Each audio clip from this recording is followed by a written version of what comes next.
Hey folks, thanks for pulling this up. This series of slides is on the origins of life, the chemistry, biology, and geology of the origins of life.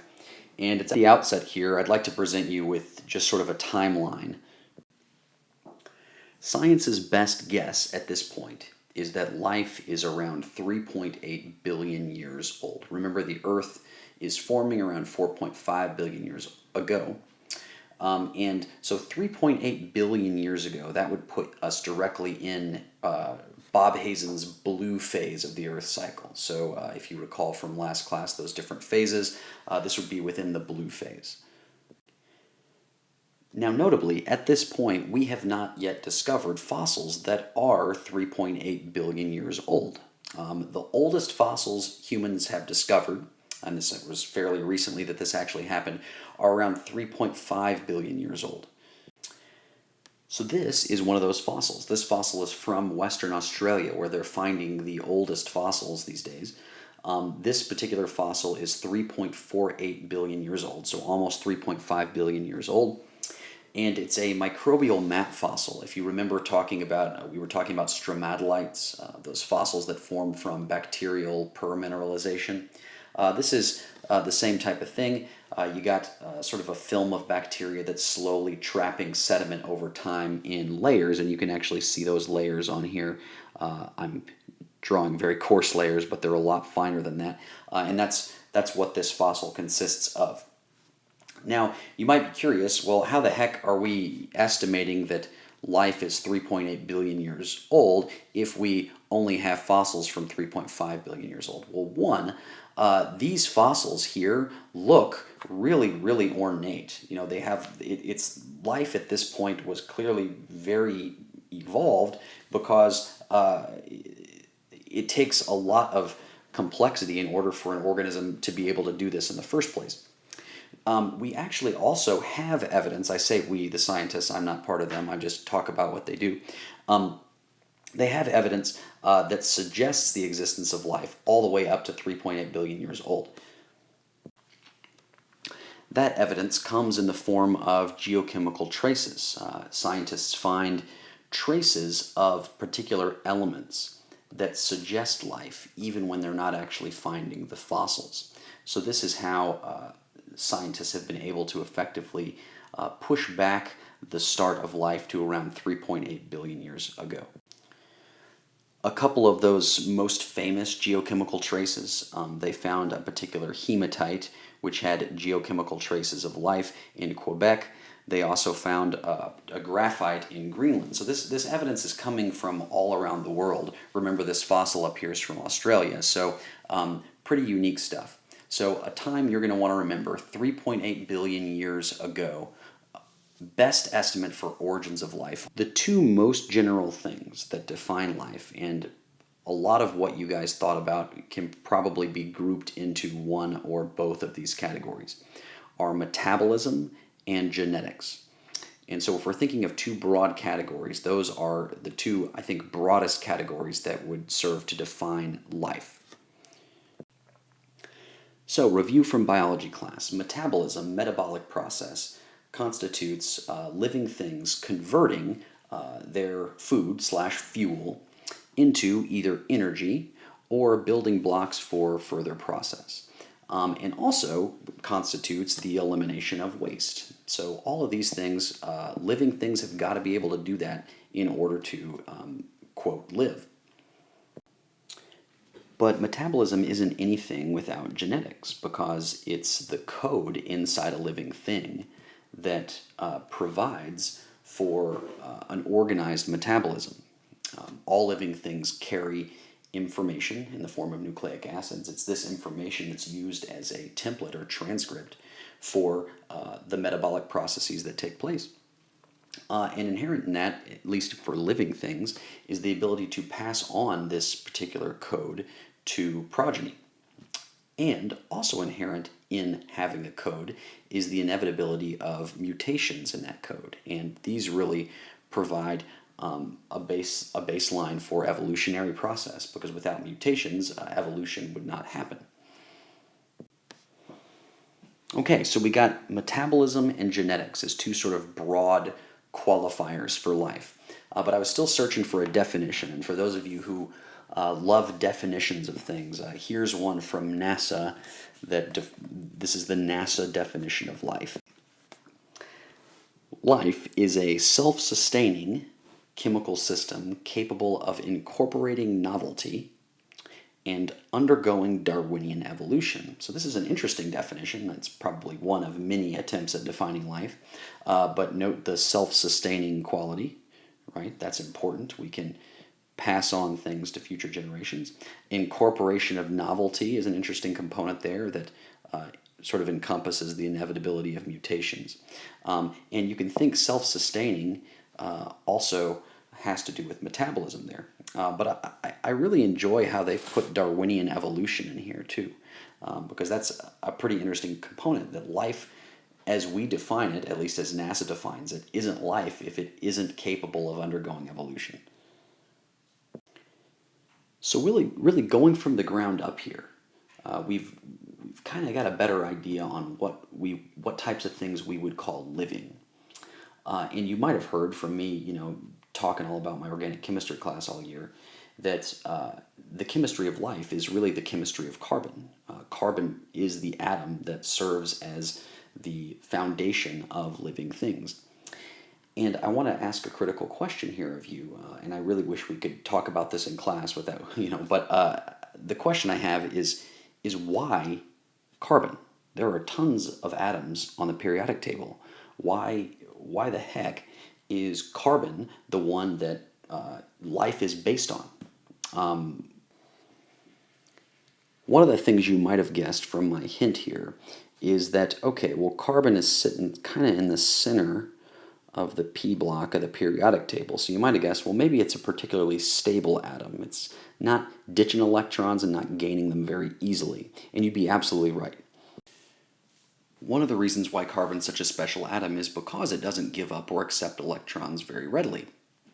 If you recall from the chemistry class you're in right now, bonds that are formed from the giving up or receiving of electrons are called ionic bonds. And that's kind of a misnomer because it's really more of an electrostatic attraction, one of those words in chemistry that I would adjust if I had the power to do so. But carbon is not very likely to form ionic bonds. Rather, carbon much more enjoys forming covalent bonds. And covalent bonds are types of bonds that involve sharing of electrons. And you guys, this is probably review at this point. But covalent bonds are much stronger than ionic bonds because if you think about it, they're actually bonds. They involve the sharing of electron density between two atoms as opposed to a giving and receiving type of scenario and resulting electrostatic attraction. So, carbon neither gives up nor receives electrons very easily. The bonds it forms are covalent bonds. Those bonds are strong. And carbon, because it has 4 valence electrons, can form 4 covalent bonds. And the ability to form 4 stable covalent bonds is a unique quality of carbon, right? If you look at boron and nitrogen, which are just one to the left and one to the right of carbon on the periodic table, right there and right there, the situation is not as pleasant, right? When boron tries to form 4 covalent bonds, it ends up with a negative formal charge, as you can see here. When nitrogen tries to form 4 covalent bonds, it ends up with a positive formal charge, and this would be that ammonium cation that you guys learned about in your polyatomic ions. These are much less stable species. Carbon notably forms 4 covalent bonds, neutral species, very stable. It's important to note that the diversity extends even beyond this because the 4 bonds that carbon forms don't have to be single bonds. Carbon can form 4 single bonds. It can also form 2 double bonds. It can form 2 single bonds and 1 double bond. It can form 1 single bond and 1 triple bond. This implies a degree of versatility in the types of bonds that carbon can form. Carbon can also form even more crazy looking things. It can form really, really long chains, extremely branched chains. Carbon can form rings very easily, even rings that contain double bonds in them. So it has a high degree of structural versatility, structural diversity.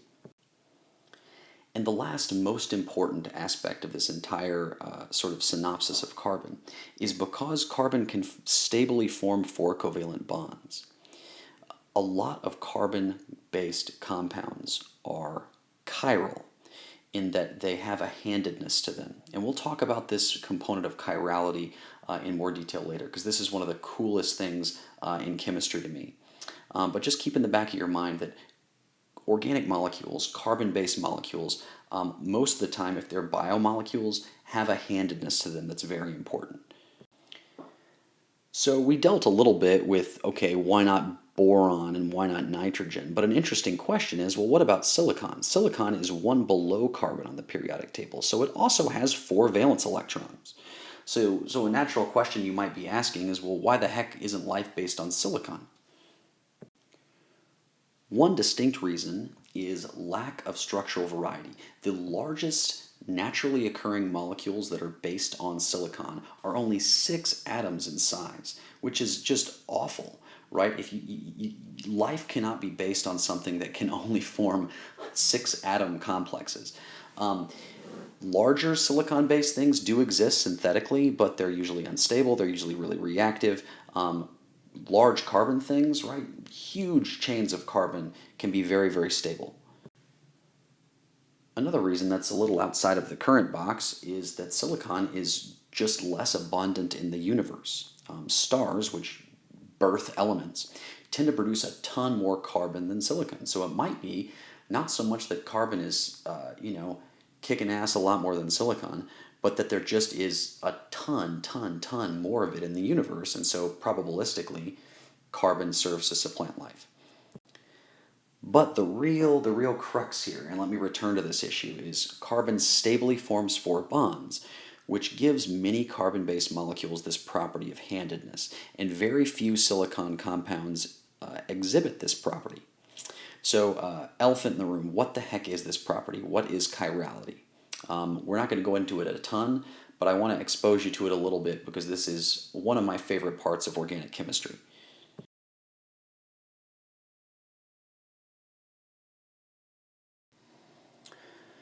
So this is going to be a little bit of review for you. I think you guys just took a test on orbital geometry, so it's probably pretty fresh in your mind. When carbon forms 4 bonds, it occupies an orbital geometry that looks tetrahedral. So I'll draw my central carbon here, and those 4 bonds coming off of it. When I just draw a line like that, that means it's in the plane of the page or in the plane of the screen. In the plane of the screen. When I draw a wedge like this and fill it in, that means it's coming out of the screen, sort of slightly slanted. And then when I draw hash marks like this, that means it's going into the screen. So I'm going to basically draw a carbon. There's a carbon in the middle there. And I'm going to bond this carbon to 4 different things. And because I don't really care about the chemistry of those things, I'm going to call those 4 things A, B, C, and D. So what I want you to imagine now is that there's a mirror plane here. So this is a mirror, and I'm going to draw kind of the reflection of this molecule over on the right side of the screen. So here I have those in plane. Here's my carbon. Excuse the handwriting. There's A. There's B. Cool. And if I'm reflecting this, my D here is coming out, and then that C is going into the board. Okay, so what I want you to do is take a look at these molecules and come to an assertion about whether or not you think they're the same thing. Are these molecules the same thing? I've drawn one molecule, and then I've drawn a mirror plane and kind of reflected that molecule. Are those things the same? Take a second, think about it, and come to a yes or no decision in your mind. Okay. The nature of my questioning probably led you to the correct answer, but the more important thing here is why. These 2 molecules are not the same molecule. In fact, they're different molecules. I'll better illustrate that, I think. I would be doing this in class, but I'm going to try to take an awkward video here and show you why they're different molecules. Okay, so this is probably going to be awful, but I think this is the best way I can illustrate this. So here's a model, and what you can see here is that we have a central carbon, and I've basically arranged 4 different atoms about that carbon. So here's atom 1 green, atom 2 blue, atom 3 black, and atom 4 red. So I've constructed another model that is the mirror image of this model, and you can see, I'll try to move my hands here so you can see, I'm going to make those mirrored. So you can hopefully see that this one in my right hand is the mirror image of this one in my left hand. So this is basically the same as the scenario I just drew out for you. And what I'm going to try to illustrate here is that these are not the same molecule. And an easy way to illustrate that they're not the same molecule is to try to superimpose them. And what I mean by superimpose them is put them on top of each other such that they are the exact same thing. And so if I try to do that, so here you say, okay, I'll match up the reds and the greens. Well, you notice if I do that, well, the black doesn't match up with black here. So you can kind of see how that doesn't work. So, okay, well now let me try to match up the blacks with the blacks. Okay, so let's match up black. Well, now those two are out of sync. Now red and blue are out of sync. Well, now let's put red and blue back in sync. I'm probably beating the mule to death here. The point is, you should be able to realize, and I can show this to you in class, that these are not the same thing. Yeah, so see here, this is a pretty good image to show you. The black is lined up with black, the green is lined up with green, but look, I got a problem over here, and I got a problem over here. So anyway, hopefully you notice, those are not the same molecule. You're probably like, dude, just move on. These are mirror images. And this very simple notion, it might seem complex, might seem simple to you. This serves as the foundation of biochemistry, and I can't stress the importance of that enough. This is why life works. Okay.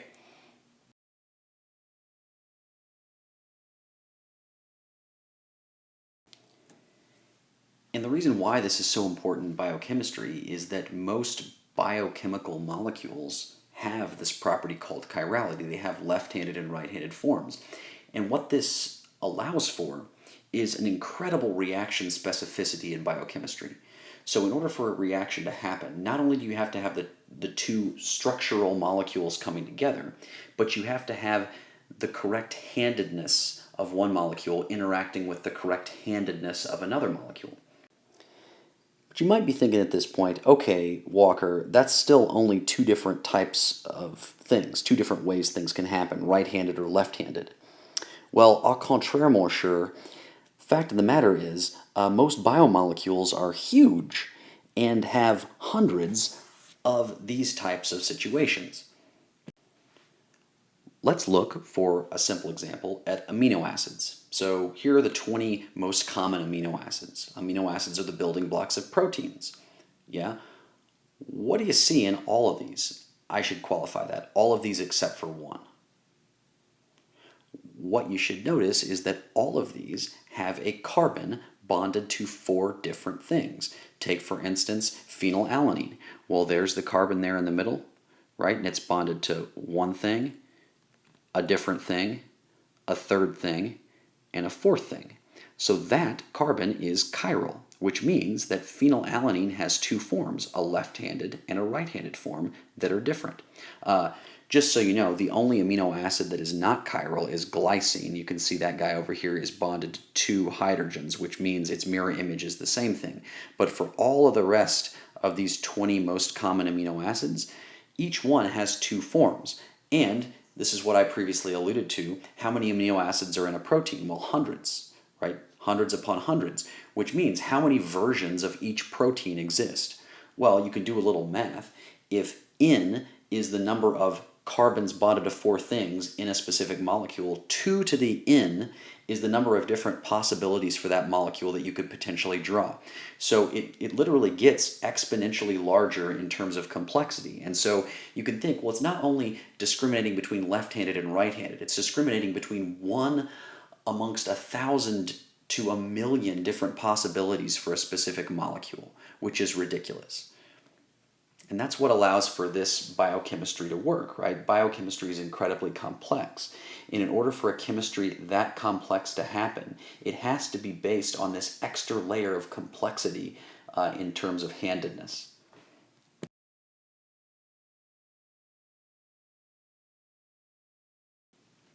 So here's a specific example. This is alanine, the amino acid alanine. L and D, you'll read about in biochemistry textbooks. Those are biochemical nomenclatural conventions for left and right-handed. So here is L-alanine. Here is D-alanine. You'll notice that these are mirror images. It might be a little bit more difficult to see than in the previous example, but basically, if you flip this thing around 180 degrees and draw a mirror plane, those are mirror images. And they're completely different molecules. But here's an even weirder thing.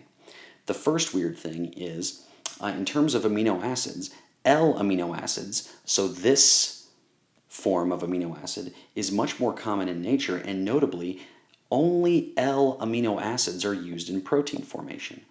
Only L amino acids are used in protein formation.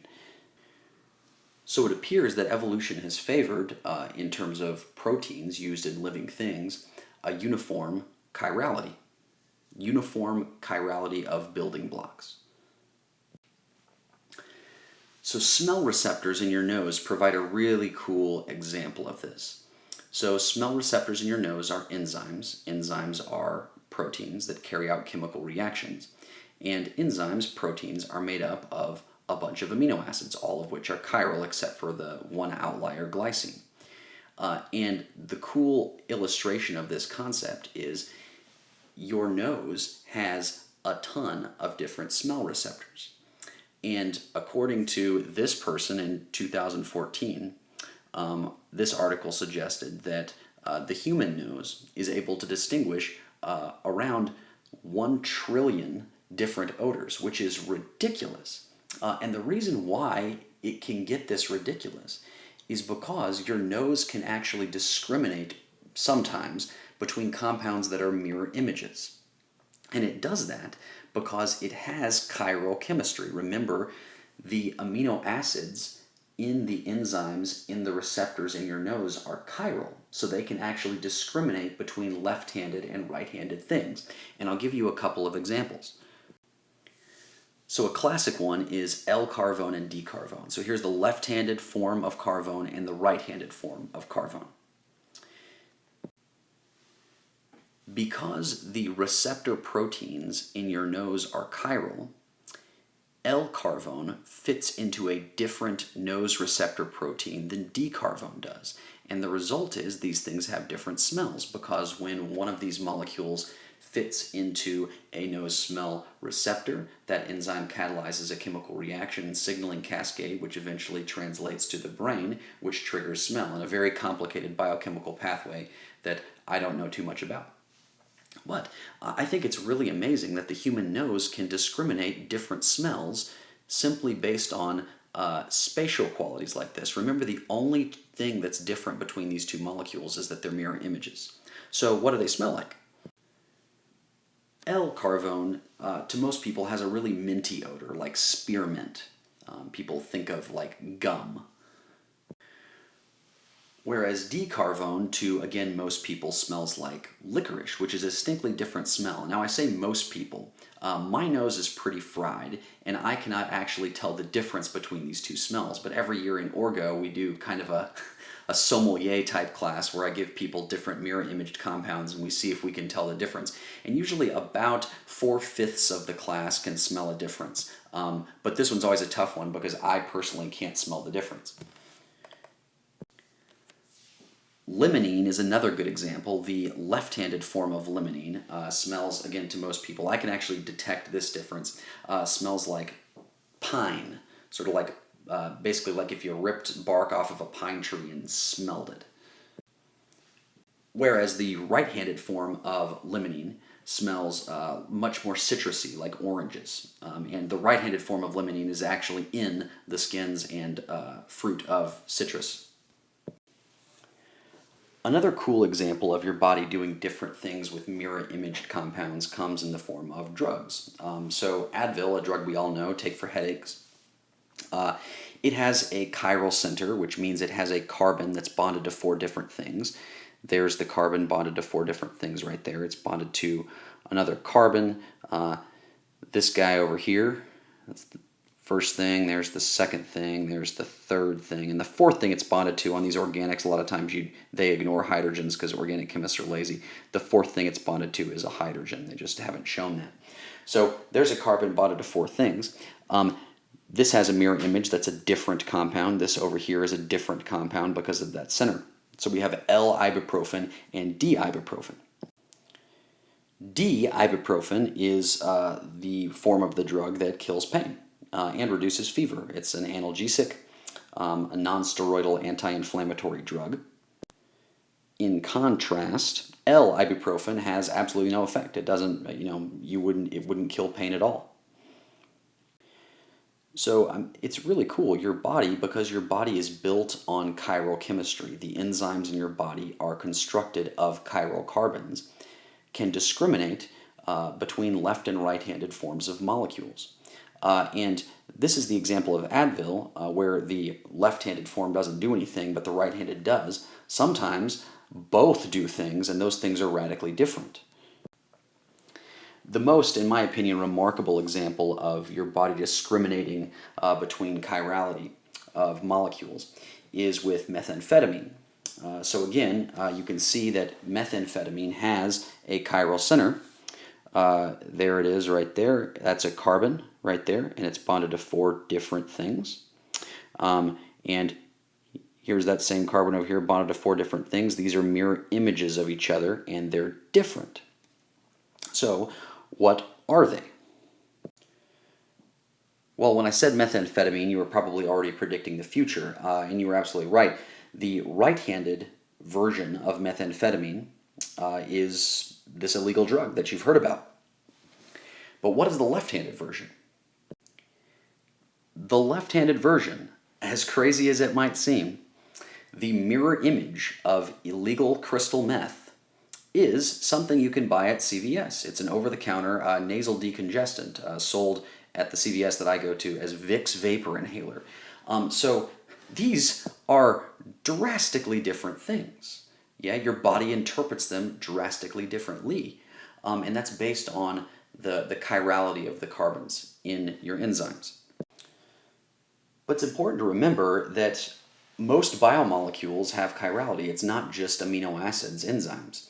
Sugars, for existence, also exist as, I say stereoisomers. That means just molecules that have chirality.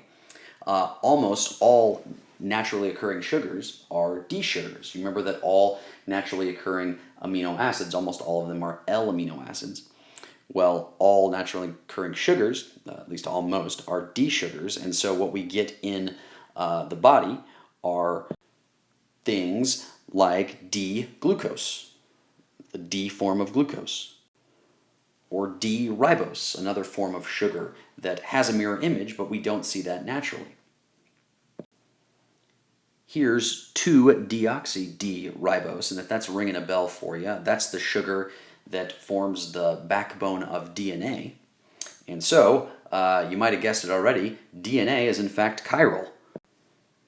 There exists the potential to draw both right-handed and left-handed DNA.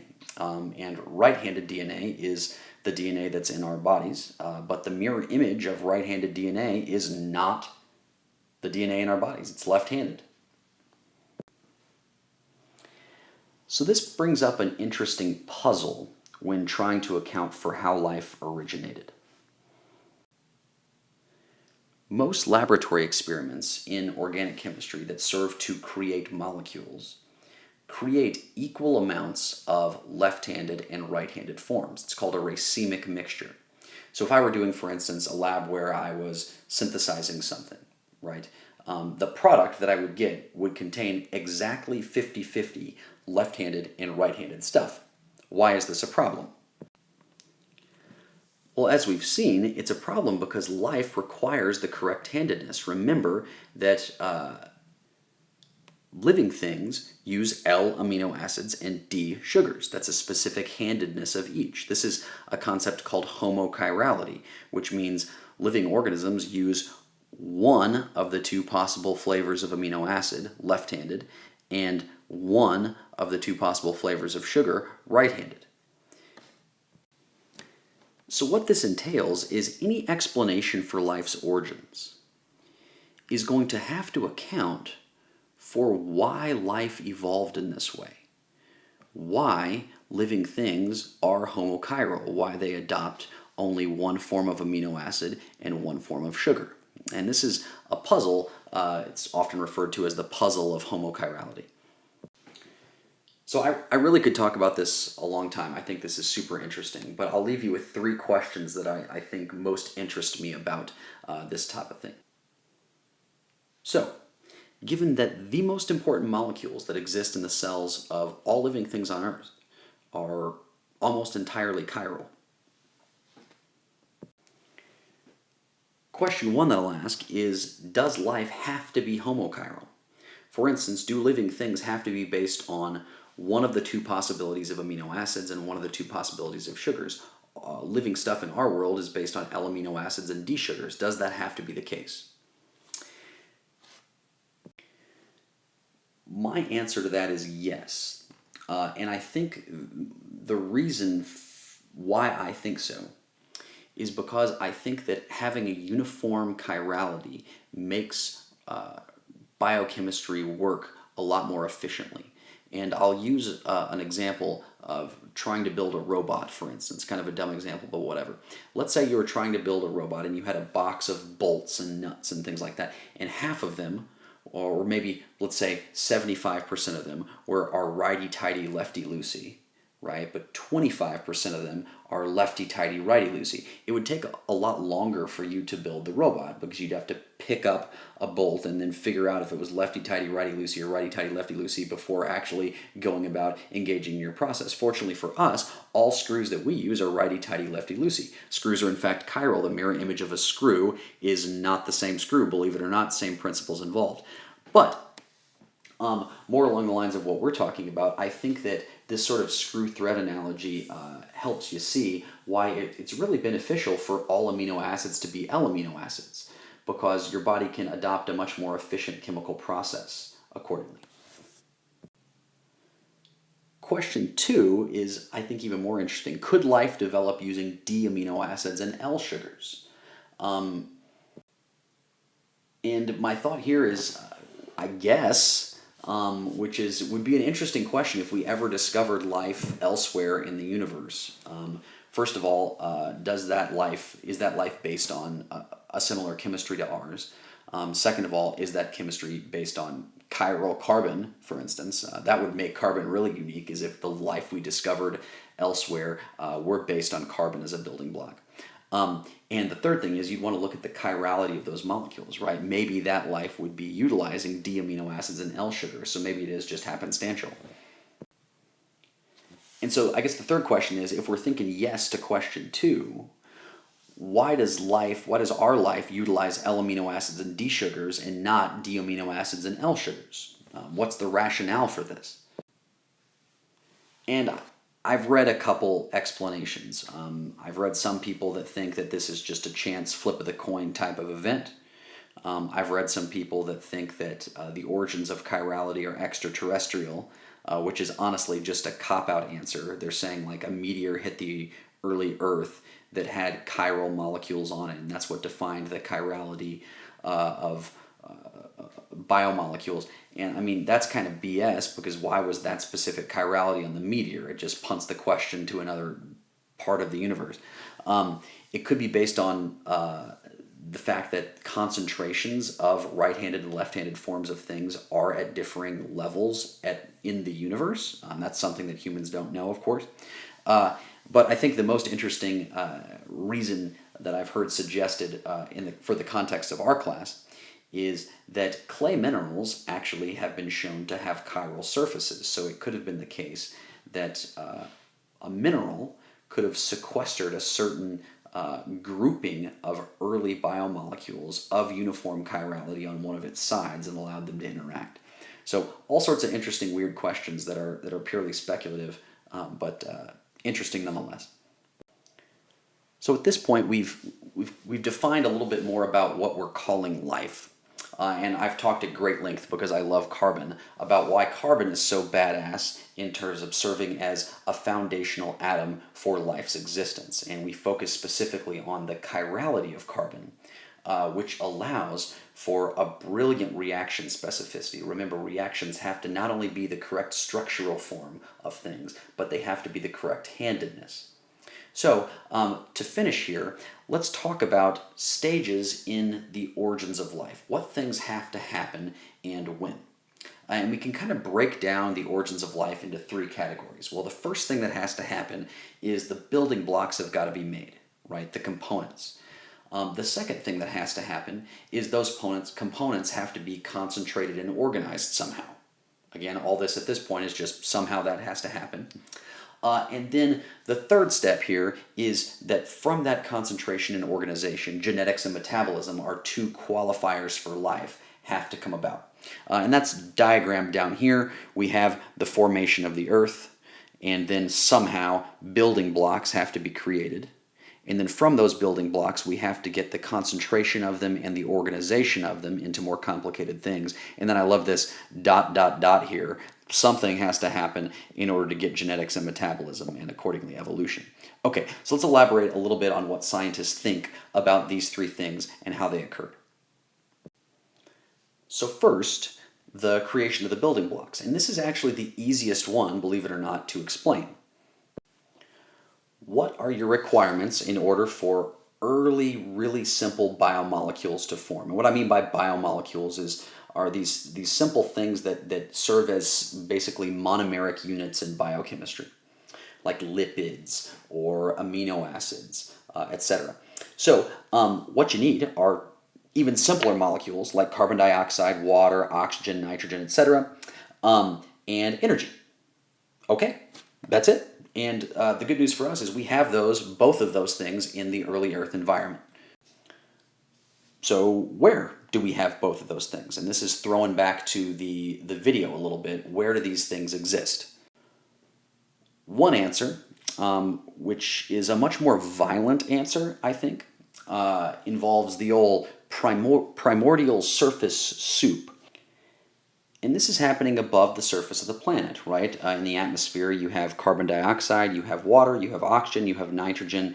And what's the energy source? The energy source is lightning. So this is very much sort of a throwback to that Miller-Urey type of demonstration, showing that with a spark, that spark can serve as an energy source from really simple molecules like these, generate early biomolecules. If you recall from the video, the other option is a deep sea vent. And in a deep sea vent, you also have all of these materials dissolved in water. So carbon dioxide, water, of course, water is in water, oxygen, nitrogen, things like that. And instead of lightning, the energy source near a deep sea vent is volcanism. This is a much more gentler scenario for the origins of life. So we have kind of two possibilities, a violent thing in the atmosphere and a more gentle thing that's, near a deep sea vent under the ocean. But regardless of the location, the result is biomolecule. So now we have, based on those processes, simple things like amino acids, like sugars, like lipids, etc. It's important to note that this is not yet life. Remember our two qualifiers for life are metabolism and genetics. Not the case yet by any means. And so Miller-Urey experiment did not create life. But we have the building blocks at this point. So step one's over.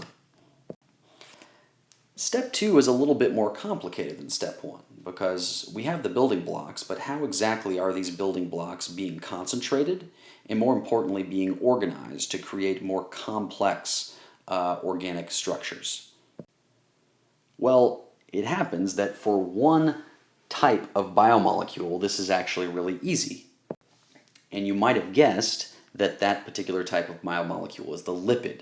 Lipids have hydrophilic portions and hydrophobic portions. So they have portions that love water and portions that hate water. And because of these different regions, this hydrophilic portion and hydrophobic portion, hydrophilic meaning polar, loving water, hydrophobic meaning non-polar, hating water, lipids conveniently will self-assemble into vesicles. Because basically all the nonpolar stuff wants to be with all the nonpolar stuff, all the polar stuff wants to be with all the polar stuff, and you get sort of a circle. I'll show you a diagram of kind of how that looks. So here's kind of a more graphical example, right? Every lipid, right, you have this hydrophilic region and hydrophobic region, and if the lipids are lining up in a body of water, right, all the hydrophilic parts are going to want to be facing the water, all the hydrophobic parts are going to want to be away from the water, and so what you eventually get are formations that look kind of like this, sort of spherical geometries and things like that, and this is called lipid self-assembly. And this is how scientists think the first membrane-bound vesicles formed, was just because lipids can self-assemble in this way. But kind of a problem if you're not a lipid, because if you're not a lipid, you need a template in order to assemble. Remember, lipids self-assemble, great, but not all biomolecules have these distinct hydrophilic, hydrophobic regions. So what about for everything else? As I mentioned, everything else is going to require a template of some kind, and the place where geobiology really inserts itself into this conversation is this template, because it's thought that rocks and minerals could have served as critical templates for the early assembly of simple biomolecules. Well, how? It has been shown that simple biomolecules, amino acids, sugars, nucleic acids, all absorb, they bond to all of the minerals in basalt and granite. And remember from the early Earth video and the stuff we talked about in last class, basalt and granite, these are the two rock types that are immense and very common in the early Earth environment. They have minerals like feldspar, pyroxene, quartz, and it's been shown that all of the early Earth biomolecules that are thought to have been in existence can bond to these minerals. Well, this provides a means for physical catalysis. If you remember from chemistry class, what a catalyst is something that doesn't participate in a reaction in that it's not actually present in the products of the reaction, but that serves to facilitate a reaction by lowering the activation energy of that reaction. And what specifically a physical catalyst is you can imagine if you have things floating around in space and they're free to go wherever they want, they're less likely to interact and conduct chemistry. Whereas if you have a mineral or some type of template that arranges those early Earth biomolecules all on a same piece of surface area, well, now they're locked onto this thing and they're all right next to each other. So the chance of them interacting with one another is a lot greater. And you can see that down here in this diagram. And another cool thing here are clays, right? Remember that clays have sheets, right? Sheets of arrangements of their chemistry. And we saw that in Shoal Creek, right? Where clays are slippery because those sheets slide past one another, especially when they get wet.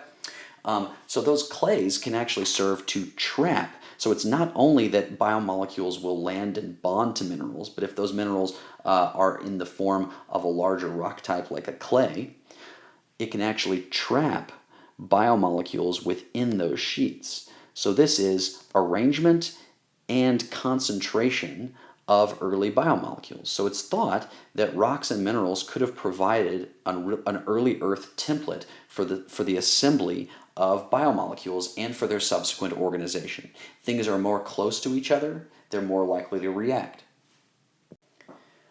But it gets even cooler than this. Rocks and minerals have been demonstrated to be chiral selectors, meaning that different faces of a rock, different sides of a mineral, preferentially bond left-handed versus right-handed things. Well, aha, this is providing us a means of discriminating between left and right-handed things in the early Earth environment.